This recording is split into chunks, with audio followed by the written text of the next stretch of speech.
The morning sun cast long shadows across the dusty compound as Captain Marcus Rivera adjusted his radio headset for the third time in 10 minutes. His hands were steady, but the weight of responsibility pressed down on his shoulders like a lead blanket.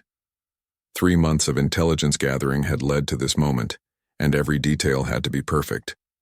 The target was a high-value individual who had been orchestrating attacks against civilian populations for over 2 years. Codenamed Viper, this man had become a ghost, slipping through the fingers of multiple international task forces. But today, intelligence suggested he would be meeting with his financial backers in a remote warehouse complex 20 kilometers outside the city. Rivera's team had been tracking communication patterns for weeks.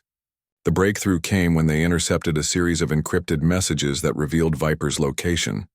The operation had been planned down to the minute, with multiple contingencies in place. Yet something felt different about today. An electric tension that made even the most seasoned operators check their equipment twice. The briefing room had been silent when Rivera outlined the mission parameters. 12 elite operators would be involved, split into 3 teams. Alpha Team would establish a perimeter, Bravo would handle extraction routes, and Charlie Team would execute the primary objective. Each person knew their role, their backup plans, and their backup to the backup plans. As Rivera walked through the equipment check one final time, he noticed the unusual quietness among his men. These were soldiers who had seen combat in some of the world's most dangerous locations, yet today carried a weight that seemed heavier than usual. Perhaps it was because this target had been so elusive for so long, or maybe it was the intelligence report suggesting Viper had been planning something catastrophic. The radio crackled to life, breaking the morning silence. "Command, this is Overwatch. Target vehicle spotted approaching the designated location.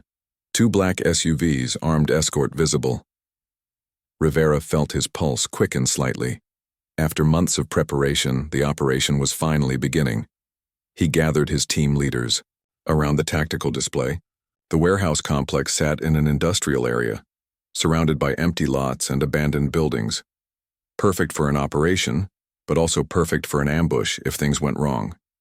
The intelligence suggested minimal resistance, but Rivera had learned never to trust intelligence completely. "Remember, we want him alive if possible," Rivera reminded his team leaders. "But the priority is stopping whatever he has planned. Intel suggests he's moving forward with a major operation within the next 48 hours. The team leaders nodded, their faces grim but determined. As they loaded into their vehicles, Rivera's communications specialist ran through the radio protocols one more time. Clear, concise communication would be essential. Any breakdown in coordination could turn a surgical operation into a disaster. The radio codes had been memorized, backup frequencies established, and emergency extraction procedures reviewed. The convoy moved through the city streets with practiced efficiency. To any observer, they appeared to be just another military patrol. Nothing unusual or urgent about their movement. But inside each vehicle, operators were running through mental checklists, visualizing their movements, and preparing for every possible scenario. 20 minutes before reaching the target area, Rivera received confirmation that all surveillance assets were in position. Satellite imagery showed the 2 target vehicles had arrived at the warehouse complex. Heat signatures indicated approximately 8 individuals inside the main building, with 2 guards posted outside. The numbers matched their intelligence estimates perfectly. Rivera's radio operator established communication with all teams and confirmed that everyone was ready to proceed. The final approach would be conducted on foot, with vehicles positioned for rapid extraction if needed. Everything hinged on precise timing and flawless execution. As they dismounted from their vehicles at the staging area, Rivera took a moment to look at each of his operators. These were people he had served with for years, individuals whose skills and judgment he trusted completely. They had trained together, fought together, and had each other's backs through countless operations. The warehouse complex came into view through his binoculars. 2 stories, multiple entry points, and enough cover for a small army if things went wrong. but intelligence indicated this was primarily a meeting location, not a fortified position. Still, Rivera knew that even the best intelligence could be wrong or outdated. He keyed his radio microphone and spoke the words that would initiate the operation. All stations, this is Control. Operation Angel of Death is now active. Move to your designated positions and await my signal. The responses came back quickly and professionally, each team confirming their readiness. The pieces were now in motion for what would either be a textbook operation or something that would be studied in military academies for years to come. The late afternoon sun created a maze of shadows between the abandoned industrial buildings as Alpha Team moved into position. Sergeant First Class Elena Vasquez pressed herself against the corner of a concrete wall, her rifle ready, as she observed the target building through her scope. The heat shimmer rising from the asphalt made the distant figures waver like mirages, but she could clearly see the two guards stationed at the main entrance. Her earpiece crackled softly with updates from other team members. Alpha 2 in position, on the north side. No movement detected. Each confirmation added another piece to the tactical puzzle Rivera was assembling in his mind. The operation required perfect coordination, and so far everything was proceeding according to plan. Bravo Team had established overwatch positions on the surrounding buildings, their snipers providing both security and intelligence. Through their scopes, they could see inside some of the warehouse windows, confirming the presence of multiple individuals in what appeared to be a meeting. The body language suggested tension, with animated gestures and frequent movement around a table covered with documents. Charlie Team, the primary assault element, waited in a covered position 200 meters from the target building. Their core objective was straightforward but challenging. Enter the building, secure the target, and extract him alive if possible. They had practiced this scenario dozens of times in training, but real operations always brought unexpected variables. Rivera monitored all communications from his command position, an abandoned office building that provided clear lines of sight to the target area. His intelligence officer sat beside him, continuously updating threat assessments based on real-time observations. So far, everything matched their pre-mission briefing, which was both reassuring and slightly concerning. Operations. Rarely went exactly as planned. The radio traffic remained minimal and professional. These operators had worked together long enough to communicate with few words, understanding each other's intentions and capabilities. Rivera watched the clock, knowing that timing would be critical. Too early, and they might miss important intelligence being shared in the meeting. Too late, and their targets might disperse before they could act. Command, this is Overwatch Alpha. Third vehicle just arrived at the compound. 4 additional personnel entering the building. Rivera frowned at this development. Their intelligence had suggested only the original 8 people would be present. 12 individuals would complicate the operation significantly, especially if they encountered resistance. He quickly ran through the tactical implications in his mind.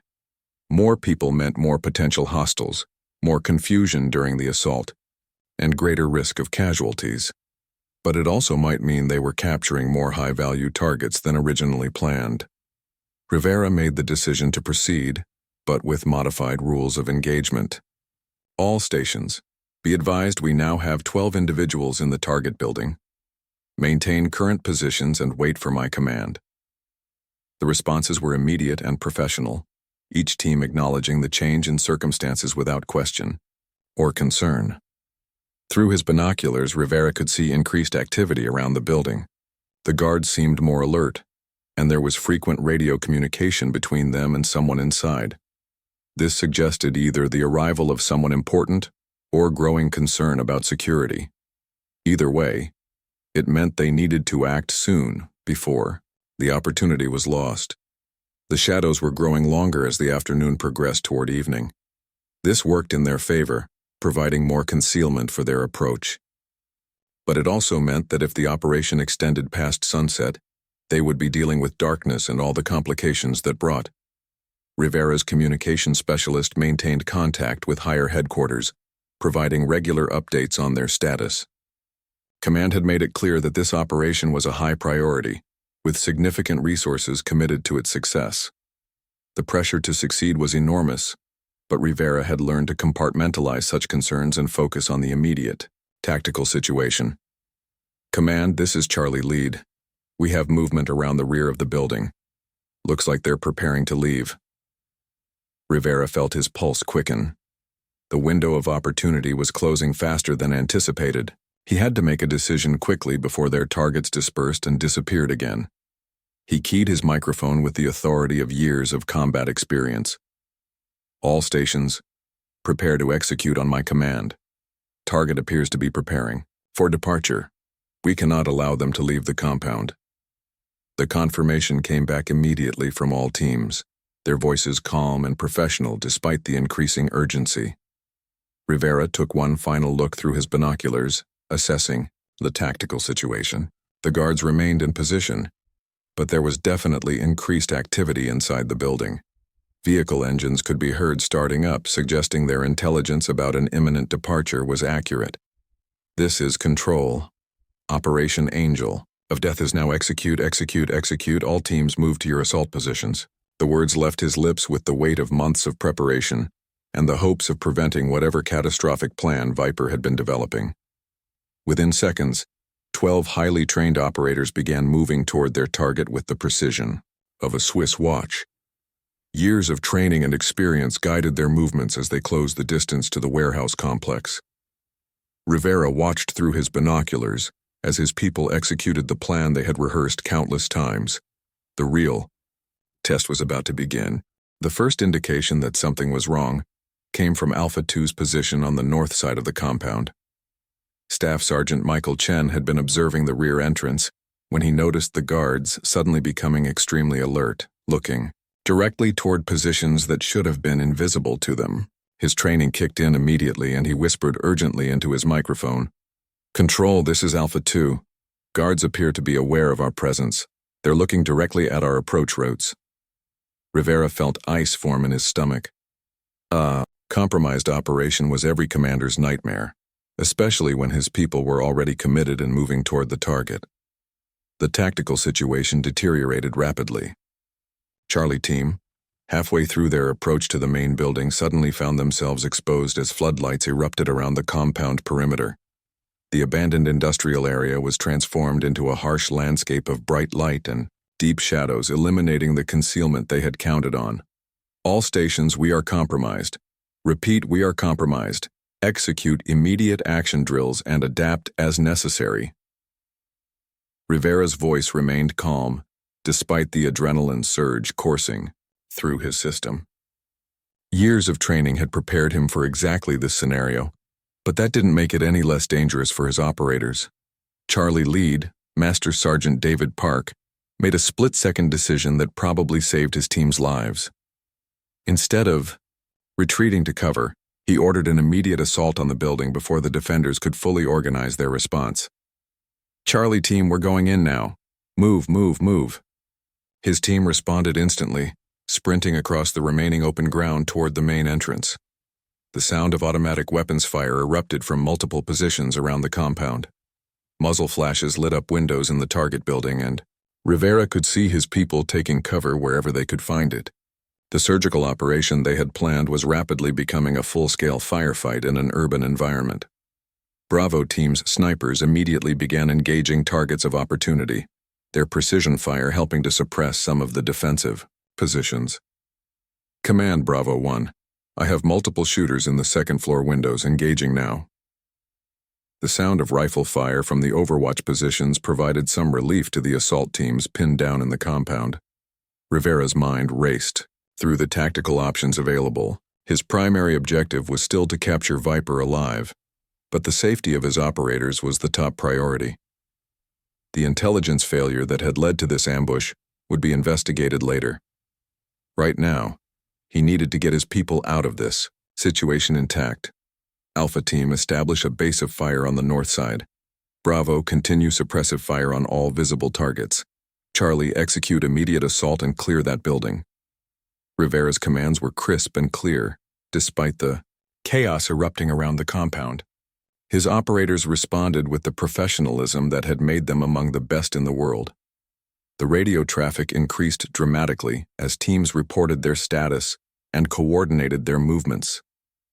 Years of training together allowed them to communicate effectively even in the confusion of combat. Each operator knew not just their own job, but the jobs of everyone around them, allowing for rapid adaptation as the situation changed. Charlie team reached the main building and began their breach procedures, even as bullets impacted the concrete walls around them.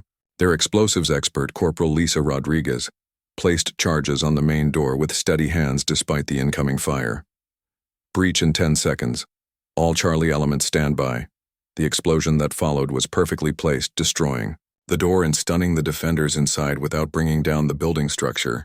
Charlie team poured through the opening with textbook precision, their movements coordinated despite never having practiced this exact scenario. Inside the building, the situation was chaotic, but manageable. Several defenders had been stunned by the explosion, while others had taken cover behind overturned tables and equipment. Charlie team moved through the space with practiced efficiency, neutralizing threats while searching for their primary target. Control, Charlie lead. Building is not secure, but we have control of the main floor. Searching for primary target now. Park's voice was steady despite the continuing gunfire outside.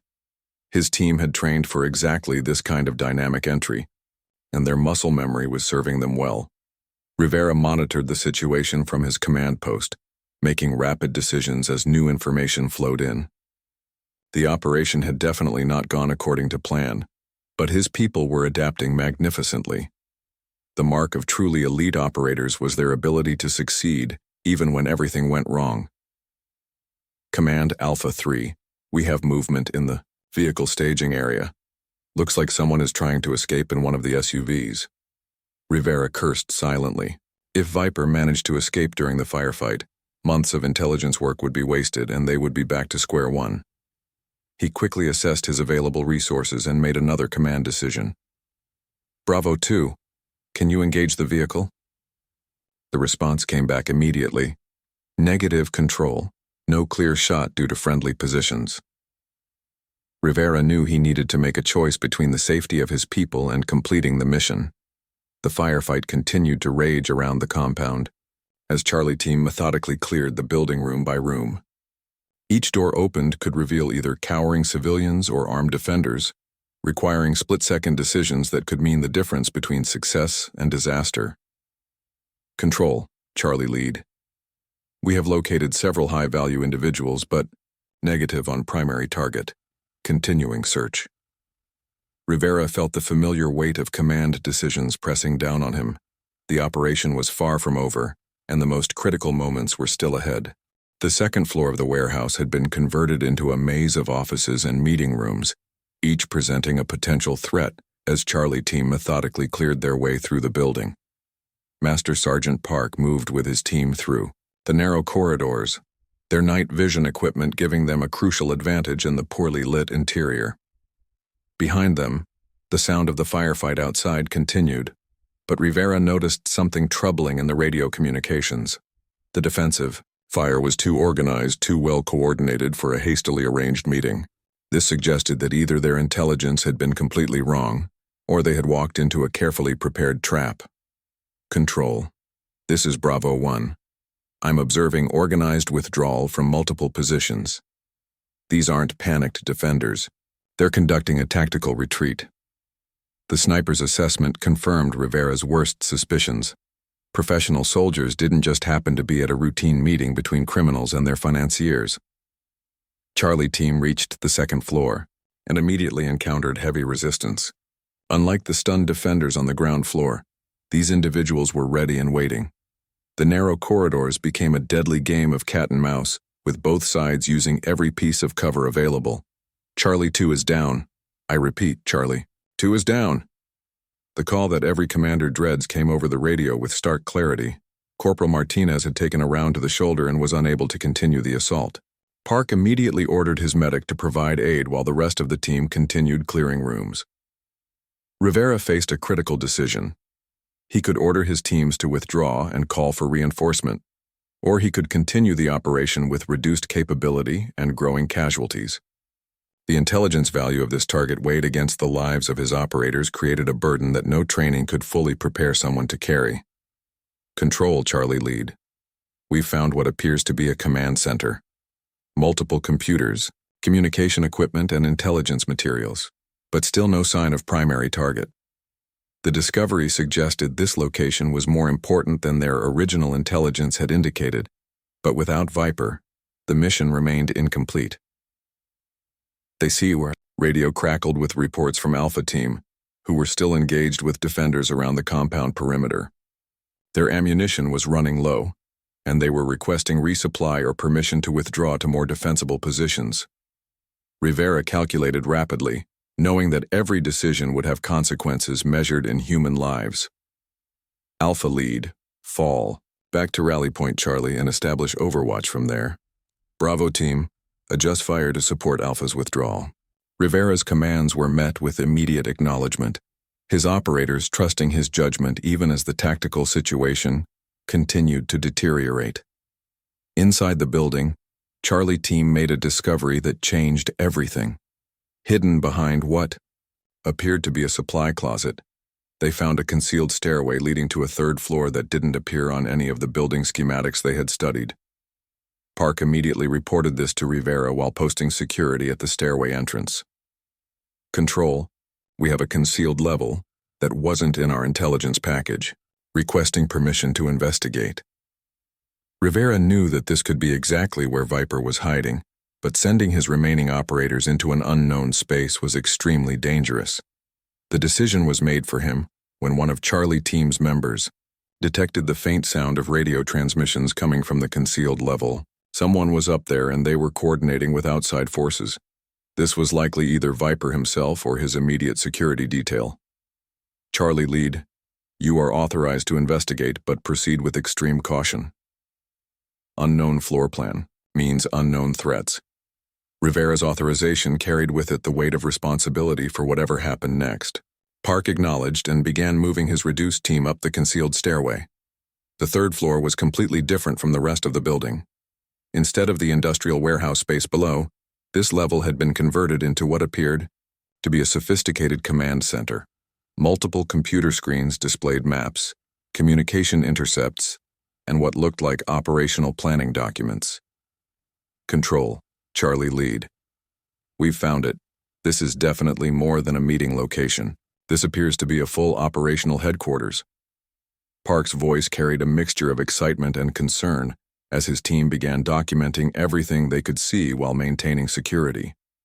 The radio traffic suddenly changed character as new voices appeared on their communication frequencies. Rivera immediately recognized the signs of enemy forces attempting to intercept and disrupt their communications. The sophistication of the response suggested they were dealing with a much more capable enemy than originally anticipated. All stations, switch to alternate frequency Baker. We are being jammed on primary communications. Rivera's communication specialist rapidly adjusted their equipment while monitoring for further electronic warfare threats. The enemy's ability to interfere with their communications suggested military-level capabilities. As Charlie Team continued their search of the command center, they discovered evidence of a much larger operation than anyone had suspected. Maps, showing targets across multiple countries, financial records indicating massive funding from unknown sources, and communication logs suggesting coordination with other terrorist organizations. Control, you need to see this intelligence. This isn't just one operation, it's a network of operations spanning multiple continents. Park's discovery meant that capturing Viper had become even more critical, but also that the stakes were higher than anyone had realized. Rivera made a command decision that would affect not just his current operation, but potentially save lives across the globe. Charlie Team, secure all intelligence materials immediately. Secondary objective is now equally important to primary objective. The mission parameters had just expanded significantly. The sound of approaching helicopters could be heard in the distance, but Rivera wasn't sure if they were friendly reinforcements or enemy support. The tactical situation remained fluid and dangerous, with his operators still engaged in close combat inside a building that was proving to be far more than they had expected. The approaching helicopters resolved into 3 military aircraft that Rivera recognized as friendly reinforcements.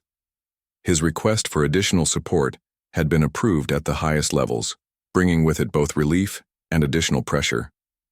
The presence of helicopter gunships meant that someone in command considered this operation critically important to national security.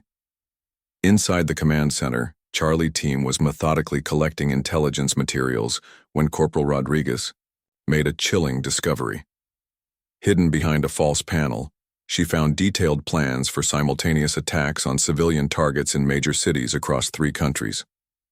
The timeline indicated these attacks were scheduled to begin within 36 hours. Control Charlie lead.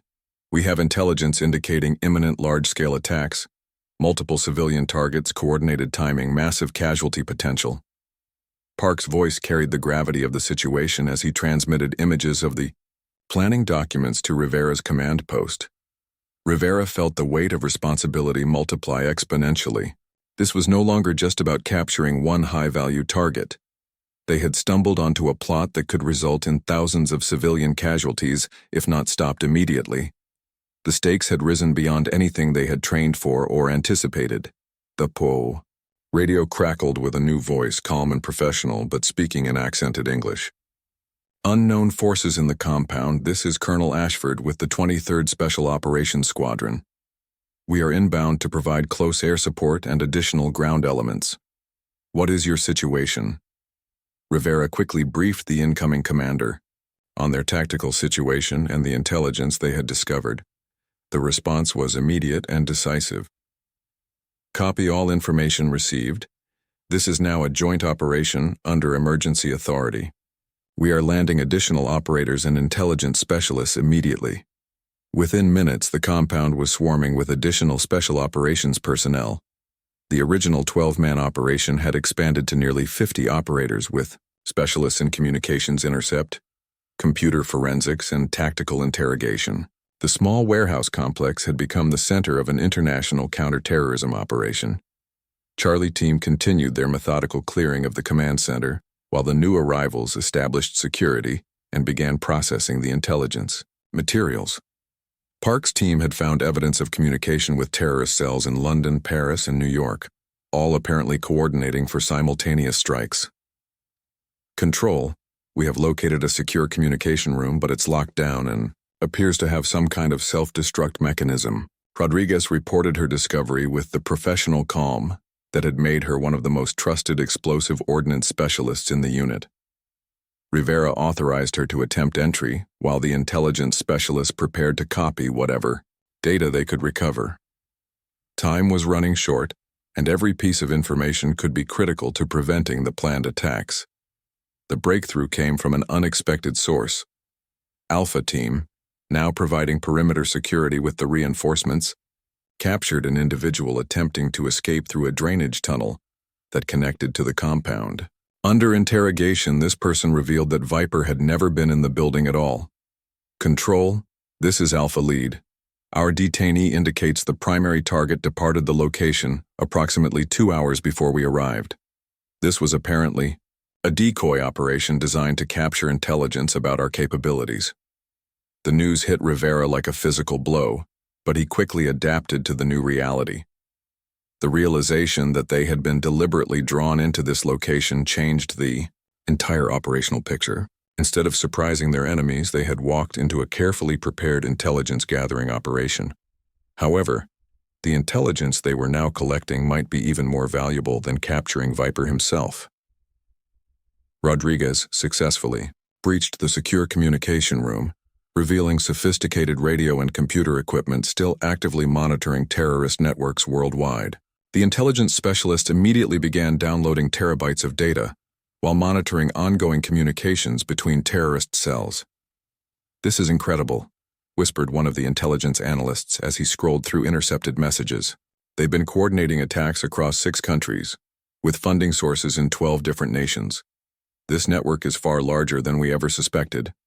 The helicopters had established a defensive perimeter around the compound, while additional aircraft brought in more specialists and equipment. What had begun as a small surgical operation was rapidly becoming one of the largest counter-terrorism intelligence gathering operations in recent history. Rivera coordinated with Colonel Ashford to ensure that all intelligence was being properly collected and analyzed. The immediate threat of the planned attacks took precedence, but the broader intelligence picture suggested this network had been operating for years without detection. Control, we're getting real-time intercepts of communications between terrorist cells. They're asking for confirmation to proceed with tomorrow's operations.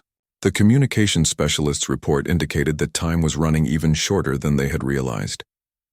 Rivera watched as dozens of specialists worked to piece together the complete operational picture. Computer screens displayed maps showing terrorist cell locations, financial networks, and planned attack sites. The scope of what they had uncovered was staggering. The radio operator monitoring their original command frequency suddenly straightened in his chair. "Sir, we're receiving a transmission on our original frequency. Someone is trying to contact us directly." Rivera moved to the radio as the operator adjusted the equipment for better reception.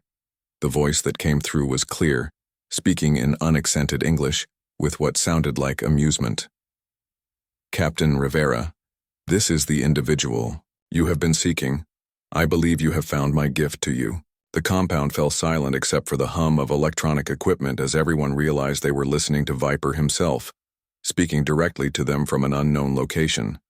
Rivera keyed his microphone, knowing that this conversation could be the most important of his career. Rivera's finger hovered over the radio transmit button as dozens of specialists around the compound froze in anticipation. Speaking directly with their primary target was an opportunity that might never come again. But it also meant acknowledging that their entire operation had been anticipated and manipulated. "This is Captain Rivera. You have my attention." His voice was steady and professional, betraying none of the frustration or concern he felt about the tactical situation. Behind him, intelligence specialists were frantically working to trace the transmission source while recording every word. Viper's response came with what sounded like genuine amusement. "Captain, you and your team have performed admirably, exactly as I had hoped. The intelligence you are now collecting will indeed save many lives, but perhaps not in the way you imagine." The cryptic response sent a chill through Rivera's spine. Either this was elaborate psychological warfare, or there were layers to this operation that they still hadn't uncovered. He signaled for the communication specialists to continue their tracing efforts while keeping Viper talking. "Explain what you mean by that statement?" Rivera kept his response brief, knowing that every second Viper remained on the radio increased their chances of locating him. The intelligence specialists were working with equipment that could triangulate radio sources, but it required time and continued transmission. "The attacks you discovered are real, Captain, but they are not mine. I have spent 2 years infiltrating this network, gathering evidence, and preparing to expose them. Your arrival tonight has accelerated my timeline considerably, but perhaps that is for the best." The revelation hit the compound like a thunderbolt. If Viper was telling the truth, then the entire intelligence picture they had been working from was fundamentally incorrect. Rivera looked at Colonel Ashford, who was monitoring the conversation with growing concern. "You're claiming to be an undercover operative?" Rivera's question was met with silence for several seconds, long enough for the tracing equipment to narrow down Viper's location to somewhere within 5 kilometers of the compound. "I am claiming to be someone who lost family members to this network's previous attacks and decided to dedicate his life to destroying them from within. Your intelligence agencies classified me as a terrorist because my methods were necessarily unorthodox." The intelligence materials scattered around the command center suddenly took on a different meaning. If Viper had been collecting this information as part of an infiltration operation, then the quality and comprehensiveness of the intelligence made more sense. No terrorist organization would maintain such detailed records of their own vulnerabilities. Colonel Ashford stepped forward and keyed his own radio. "This is Colonel Ashford, 23rd Special Operations Squadron. If what you're saying is true, you need to come in immediately. We can provide protection and coordinate proper channels for this intelligence." Viper's laugh was bitter and short. "Colonel, I appreciate the offer, but my cover took 2 years to establish and cost me everything I valued in life. I will not abandon it when I am finally in position to prevent these attacks permanently.